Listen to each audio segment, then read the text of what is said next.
பார்க்க பார்க்க ஆனந்தம், பறவை போல உல்லாசம், வேலையின்றி யாரும் இல்லை எங்கும் சந்தோஷம்.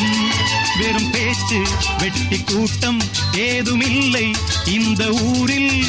கள்ளம் கபடம் வஞ்சகமின்றி கண்ணியமாக ஒற்றுமை உணர்வுடன் வாழும் சிங்கப்பூர்.